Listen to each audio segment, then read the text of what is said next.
जय हिंद, मैं हूं आपका प्यारा सर। और आप लोग जानते हो कि भारत एक लोकतांत्रिक देश है। लोकतांत्रिक का मतलब होता है जहां जनता का शासन होता है, लोगों का शासन होता है, लोगों द्वारा चुना हुआ प्रतिनिधित्व शासन करता है। आप लोग वोट डालते हो ना, तो हम लोग एक लोकतांत्रिक देश में रहते हैं। आप लोग ये भी जानते हो कि भारत में अनेक प्रकार की धर्म, जाति, मजहब, कल्चर पाई जाती है, लेकिन भारत में इतने सारी जाति, धर्म, मजहब और अलग अलग प्रकार के जो कल्चर है उसको एक साथ रखने के लिए, सभी धर्म को समान मानने के लिए, सभी धर्म में कोई भेदभाव मत हो सके, उसके लिए हमको एक नियम चाहिए, एक कानून चाहिए, है ना। और नियम ऐसा चाहिए कि कोई सिर्फ हिंदू का ही विकास मत हो, वो मुसलमान, पारसी, जैन, ईसाई, ये जो भी धर्म हमारे भारत में रहते हैं उनका सभी का विकास हो सके और जो नियम हम लोग बनाए हैं उस नियम के आधार पर वह अपने जीवन यापन कर सके, इसलिए संविधान बनाया जाता है। इसी को हम लोग संविधान कहते हैं। तो हमारे भारत का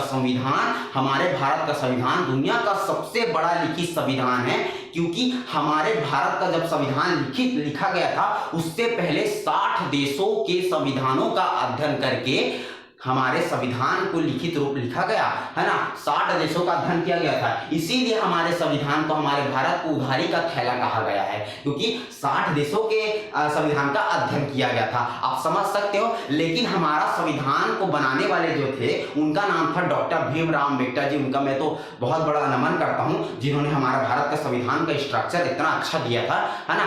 क्योंकि संविधान बनाना इतना आसान नहीं था, क्योंकि सभी अलग अलग जातियों, अलग अलग धर्मों, अलग अलग प्रकार के कल्चरों को समानता देना, सबको अलग एक साथ नियम करना और एक ही धागों में पिरोना इतना आसान नहीं होता, है ना। तो संविधान बनाने के लिए एक प्रारूप समिति का गठन किया गया था, जिसे इंग्लिश में ड्राफ्टिंग कमेटी के नाम से जाना जाता है, हिंदी में पांडुलिखन समिति भी कहते हैं। तो ये जो प्रारूप समिति के अध्यक्ष थे वही थे भीमराव अम्बेडकर जी, जिन्होंने संविधान का निर्माण किया। इसी को संविधान का जनक कहा गया है। संविधान को बनाने के लिए इनके जो सलाहकार थे वो थे BN राव, जिनका उनका भी मस्तिष्क बहुत दिमागदार थे भैया, है ना। मेरी बात समझ रहे हो, है ना। अब हमारा संविधान तो एक दिन में तो नहीं बन गया होगा, टाइम तो लगा होगा ना भाई, टाइम तो लगा होगा। तो टाइम लगा था 2 वर्ष 11 महीने 18 दिन के अंदर हमारा संविधान रेडी हो गया था, है ना। और वो उसमें संविधान को बनाने में 60 लाख रुपए लग गए थे। कितने? 60 लाख रुपए संविधान को बनाने में लग चुका था। और 26 जनवरी 1949 को संविधान बन के तैयार हुआ और राष्ट्रपति और जितने भी मंत्री थे उन्होंने सभी ने हस्ताक्षर किए। और लेकिन एक कारण था जिसके कारण वह लागू नहीं हो पाया, और लागू कब हुआ? वो 26 जनवरी 1950 को, जिस दिन भारत का गणतंत्र दिवस मनाया जाता है, रिपब्लिक डे मनाया जाता है। 26 जनवरी 1950 को ही संविधान लागू हुआ था। लेकिन हम लोग संविधान दिवस 26 नवंबर 1949 को मनाते हैं। क्यों? क्योंकि इसी दिन वो लिख के पूरा तैयार हो चुका था, है ना। आप समझ रहे हो। लेकिन संविधान को हर नागरिक, वो हर आम जनता को पढ़ना चाहिए, क्योंकि संविधान में ऐसे हमारे मौलिक कर्तव्य, मौलिक अधिकार दिए हैं जो हमको पढ़ना बहुत जरूरी है। उसके आधार पर हम लोग अपना जीवन यापन करते हैं, अपना जीवन का कल्याण करते हैं। आप मेरा बात समझ रहे हो ना, है ना। वो हर नेता और मंत्री के लिए सिर्फ नहीं है, ये हर एक आम जनता के लिए है। ये हमारा जो संविधान है, डॉक्टर भीमराव अम्बेडकर ने संविधान सभा में ये कहा था कि जो मैं संविधान को लिखा हुआ हूं वो संविधान तब तक सही नहीं रहेगा जब तक इसको कार्य करने वाले, उसको चलाने वाले, उस नियम पे चलने वाले गलत हो। अगर उसको चलाने वाले अच्छे होंगे, उसके हिसाब से अच्छा काम करने वाले अच्छे होंगे, तो संविधान सबसे अच्छा होगा भारत का। ऐसे करके हमारे भीमराव अम्बेडकर कहते हैं। तो क्या है ये संविधान, इसको हम लोग समझते हैं।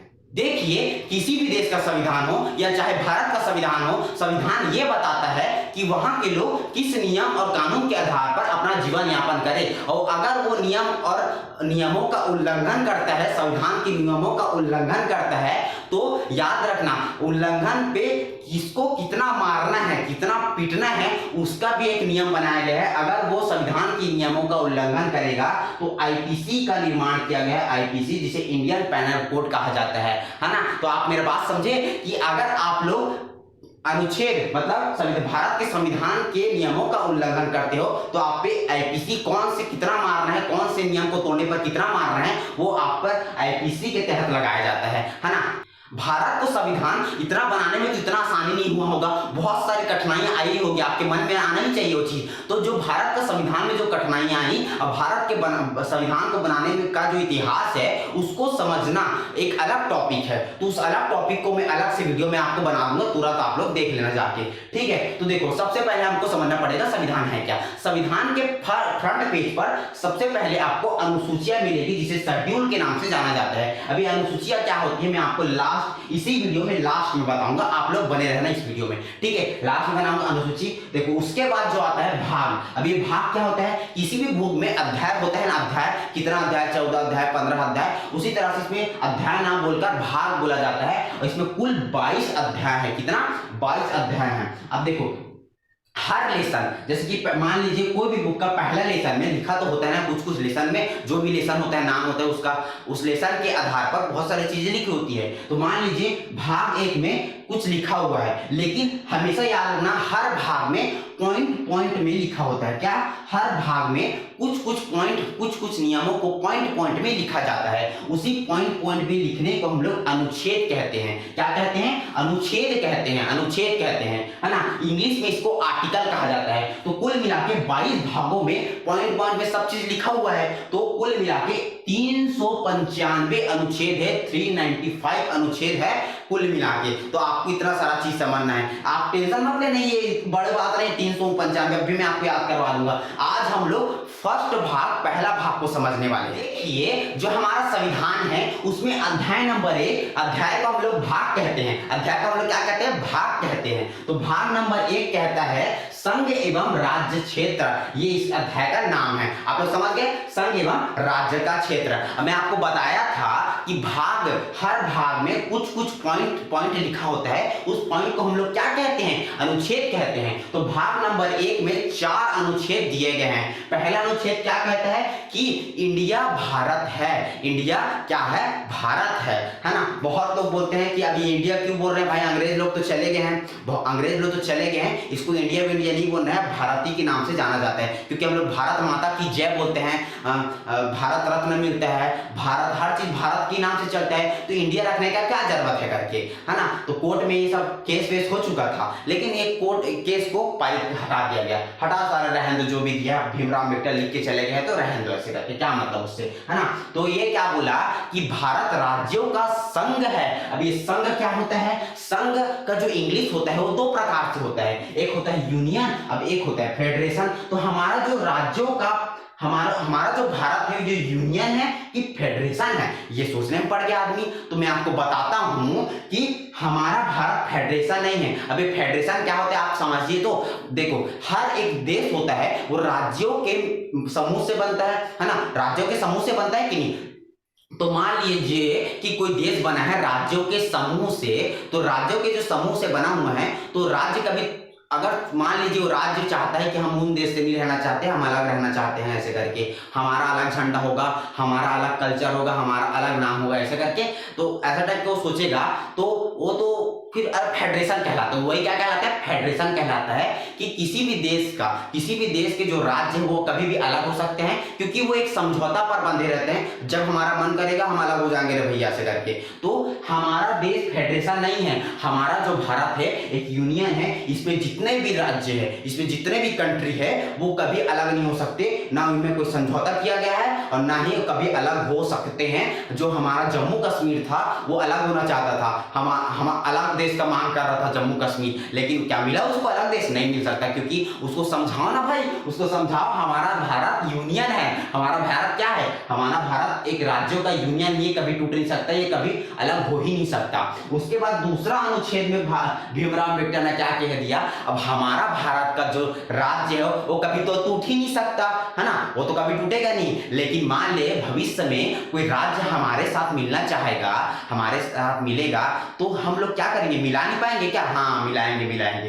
तो ये शक्ति किसके पास है? ये शक्ति हमको किसको देनी पड़ेगी? संसद को देनी पड़ेगी। वो संसद को दे दिया इस शक्ति को। तो संसद के पास इतना ये शक्ति है कि वो कोई भी भारत के पास जो भी जितना भी राज्य है उससे अलग राज्य, जैसे जिसको हम लोग विदेशी राज्य बोल सकते हैं, विदेशी राज्य को अपने में मिला सकते हैं भारत में। मेरी बात समझे आप लोग? तिब्बत में मान लो कोई राज्य है, मान लीजिए तिब्बत में कोई राज्य है, नेपाल में कोई राज्य है, तो नेपाल का राज्य अगर हम लोग के साथ मिलना चाहता है तो उसको हम लोग अपने साथ मिला सकते हैं रे भाई, हम लोग अपने उसके साथ मिला सकते हैं। वो शक्ति किसके पास है? संसद के पास है बस ना।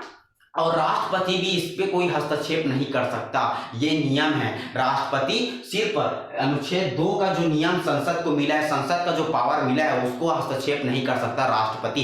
राष्ट्रपति जो संसद है वो राष्ट्रपति को एक बार सूचना कर देगा, हाँ भैया हम लोग जा रहे हैं वो राज्य को अपने मिलाने के लिए, हाँ आप चाहो चाहे मत चाहो उससे कोई लेना देना नहीं, हम तो जा रहे हैं भैया, हम करेंगे, उस देश को मिलाएंगे, है ना। तो ये हुआ था असलियत में जब चीन जो चाइना था ना, चाइना एक बार ना तिब्बत पे भयंकर हमला करा था 1954 में, है ना। कितना 1954, हिंदी थोड़ा खराब है ना। तो 1954 में तिब्बत पर वो आक्रमण कर दिया और उस पर हमला कर रहा था और कब्जा कर लिया था। तो उसी के बगल में क्या था? सिक्किम का हालत खराब हो रहा था, धक धक धक धक धक धक कर रहा था सिक्किम, एकदम डर गया था सिक्किम। तो सिक्किम क्या बोला, ऐसा करते हैं हम हमारे ऊपर चीन कब्जा मत कर दे, इससे अच्छा हम लोग भारत के साथ मिल जाते हैं। लेकिन सिक्किम डाउट में था कि भारत वाले लोग हमारे कल्चर को अपनाएंगे, हमको ठीक ठाक रहने देंगे कि नहीं रहने देंगे। तो भारत ने बोला सुन रे भाई तू रह के देख ले, एक बार अच्छा से रह के देख ले, तब पता चल जाएगा। तो 1974 में 35वां संशोधन करके सिक्किम को हमारे भारत में एक संबद्ध राज्य बना दिया। अब संबद्ध क्या होता है? संबद्ध का मतलब होता है कि भारत का वो राज्य है, बस दिखने वाला राज्य है, असलियत में वो बस हम लोग के साथ मिला हुआ है, वो राज्य नहीं है, लेकिन राज्य की तरह व्यवहार करेगा ये है। लेकिन जब सिक्किम के लोगों को पता चला कि भारत तो एकदम अच्छा है यार, एक नंबर है, ऐसे करके, तो वो बोल दिया नहीं यार अब हम लोग आपके साथ मिल जाते हैं। तो वो 16 मई 1972 को संसद ने उसे अपने साथ मिला दिया और 36वां संविधान में 36वां संशोधन करके 16 मई 1972 को वो हमारा भारत का 22वां राज्य बन गया। आप लोग समझे? पहला क्या था कि हमारा राज्य संघ है, यूनियन है, हमारा राज्यों का क्या है? यूनियन है। और दूसरा क्या है? ये बाहरी संसद बाहरी विदेशी राज्यों को अपने भारत में मिला सकता है। ये शक्ति किसके पास है? संसद के पास है। अब देखते हैं तीसरा अनुच्छेद क्या कहता है। देखिए भाग नंबर 1 का जो तीसरा अनुच्छेद है, तीसरा अनुच्छेद क्या कहता है कि वर्तमान राज्य में परिवर्तन संसद कर सकता है। अब संसद जो मेंबर ऑफ पार्लियामेंट होता है उसके पास इतना शक्ति है, वो भारत के बाहर का जो भारत का जो विदेशी राज्य उसको मिला ही सकता है, साथ साथ उसके पास ये भी पावर है कि वर्तमान राज्यों में परिवर्तन कर सकता है। मतलब कि वो कभी मान लो छत्तीसगढ़ को 2 टुकड़ा अलग अलग करके राज्य बना सकता है, छत्तीसगढ़ के साथ मध्य प्रदेश को मिला के एक बड़ा राज्य बना सकता है, या फिर छत्तीसगढ़ के राज्य क्षेत्र को बढ़ा सकता है। वो कुछ भी कर सकता है भाई, राज्यों के साथ खेल सकता है, कुछ भी, है ना। उसके बाद पावर है। जैसे कि आप लोग जानते हो कि छत्तीसगढ़ मध्य प्रदेश का हिस्सा था, उसको तोड़ के संसद ने 1 नवंबर 2000 को अलग अलग बना दिया, मध्य प्रदेश और छत्तीसगढ़ अलग अलग राज्य बना दिए गए। साथ ही उत्तराखंड में 9 नवंबर 2000 को उत्तर प्रदेश से उत्तराखंड को तोड़कर अलग कर दिया गया, है ना।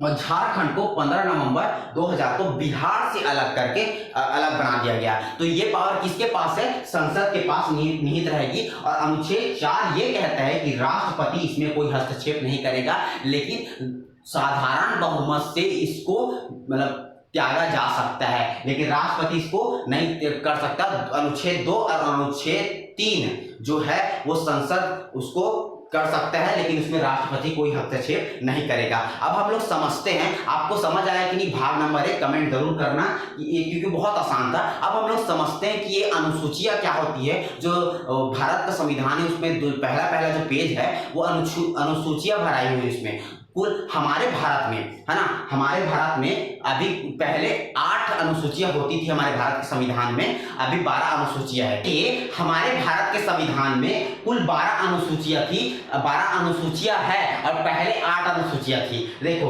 अनुसूचियां का मतलब होता है कुछ बातें को पहले बता देते हैं। देखना कोई भी बुक होता है वो पहले 2 पेज में ना कुछ लिख देते हैं, पहले से फॉर्मूलास बता दे रहते हैं पहले 2 पन्ने में ना। उसी तरह से अनुसूचियां भी है। है ना। तो जो पहला अनुसूची है उसमें लिखा है राज्य एवं संघ। हमारे भारत में कितने राज्य होंगे और कितने केंद्र शासित प्रदेश। केंद्र शासित प्रदेश का मतलब होता है संसद ने क्या किया कि जो कम आबादी वाले थे और जो नॉर्मल छोटे छोटे देश थे उसको केंद्र शासित प्रदेश बना दिया, जो केंद्र के अधीन काम करेंगे। जैसे कि जम्मू कश्मीर बहुत हाय कर रहा था ना, तो जम्मू कश्मीर अब केंद्र के अधीन केंद्र शासित प्रदेश बन गया, है ना। और राज्य जितने थे राज्य बना दिया गया। अब उसमें वेतन के बारे में लिखा है, अनुसूची में वेतन कितना मिलेगा, वेतन, है ना। और तीसरा लिखा है शपथ, हमको शपथ की क्या क्या शपथ लेनी पड़ेगी, ऐसा है। और राज्यसभा के बारे में अनुसूची में लिखा गया है ना। और एसटी और एससी को कितना आरक्षण मिलेगा उसके बारे में इसमें लिखा है। और देखो छठवां जो दिया है वो पूर्ववर्ती भारत के बारे में है, जो पूर्वी एरिया असम, सिक्किम, नागालैंड ये सब है ना, ये सब उन लोगों का जो जनजाति है वो उन लोग थोड़ा अलग प्रकार के हैं, उन लोगों का रहन सहन अलग टाइप का है, इसलिए उन लोगों के लिए थोड़ा सा अलग टाइप का नियम कानून बनाया गया, इसलिए इसको भी रखा गया है। और साथ साथ हमारे भारत में शक्ति विभाजन का सबसे महत्वपूर्ण चीज रखा गया है। शक्ति विभाजन राजेंद्र प्रसाद जी ने कहा था कि सबको शक्ति विभाजन करना जरूरी है, क्योंकि केंद्र सरकार और राज्य सरकार को क्या क्या शक्ति देना है वो अलग अलग रखनी चाहिए। केंद्र सरकार का कौन सा कार्य रहेगा और राज्य सरकार का कौन सा कार्य रहेगा और दोनों का क्या क्या कार्य रहेगा, है ना। और कौन से कार्य ये नहीं कर सकता, कौन सा कार्य वो नहीं कर सकता, ये सब अनुसूची में शक्ति विभाजन में कहा गया है। और साथ साथ भाषा, हमारे भारत में 22 भाषा बोली जाती है। कितने भाषा, 22 प्रकार के लैंग्वेज बोले जाते हैं और इसको इसमें लिखा गया है ना। जो भी उर्दू मीडियम, तेलुगु, मराठी, पंजाबी, ये जितना भी है पूरा 22 भाषा बोली जाती है। हमारे भारत के अनुसूची में सिर्फ 8 अनुसूचियां हुआ करती थी, अभी 12 कर दी है, 4 ठो एक्स्ट्रा ला दिया गया है। 9वां है भूमि सुधार, ये जवाहरलाल नेहरू ने कहा था भूमि सुधार के लिए। जवाहरलाल नेहरू ने कहा कि हमारे भारत में जो भूमि सुधार होना चाहिए, किसानों को भूमि मिलना चाहिए करके भूमि सुधार वाला चीज लाया था। दल बदल, देखो कोई भी पार्टी में जो दल का कोई भी नेता होता है, कोई भी दल का नेता हो, कोई भी दल का, जो समाजवादी पार्टी, कांग्रेस पार्टी, कोई भी पार्टी, उसको जो पार्टी में वो रहा हो चुका है उसको 5 साल तक उस पार्टी में रहना पड़ेगा, बीच में नहीं छोड़ सकता। अगर वो पार्टी में चला गया है तो उसको 5 साल तक उसको रहना पड़ेगा उस पार्टी में, ये नियम था। और उसके बाद 11वां था पंचायत और 12वां था नगर पालिका। बहुत आसान है, एक बार समझते हैं फिर से। राज्य एवं संघ, दूसरा है वेतन, तीसरा है शपथ, चौथा है राज्यसभा, 5वां एसटी एससी, 6वां पूर्ववर्ती, 7वां शक्ति विभाजन, 8वां भाषा, 9वां क्या था भूमि सुधार, 10वां दल बदल, 11वां पंचायत और 12वां नगर पालिका। तो इसी से ये अनुसूचियां खत्म होती है। अनुसूची उतना ज्यादा मेहनती नहीं है, लेकिन आपको भाग को तो समझना पड़ेगा। तो हमने एक भाग को खत्म कर दिया जिसमें 4 अनुच्छेद थे। आपको क्लियर है कि नहीं है, आपको कमेंट में बताना पड़ेगा। और कैसा लगा ये वीडियो कमेंट में जरूर बताएं और मेरे को बताएं कि मेरा बोलने का तरीका कैसे है, कैसे टाइप का मेरे को पढ़ाने का तरीका और होना चाहिए और क्या चीज और मेरे को बढ़ाना चाहिए, आप बताइएगा, ठीक है। तब तो मैं और करूंगा क्या भाई आपके लिए, है ना। तो इसी के साथ मैं विदा लेता हूं और भारत का इतिहास अलग से एक वीडियो बना के लाऊंगा। और अगला जो भाग होगा वो नागरिकता के ऊपर होगा, भाग नंबर 2 नागरिकता ही है, तो उसको हम लोग अच्छे से समझेंगे। तो इसी के साथ मैं विदा लेता हूं। जय हिंद, जय भारत, जय छत्तीसगढ़।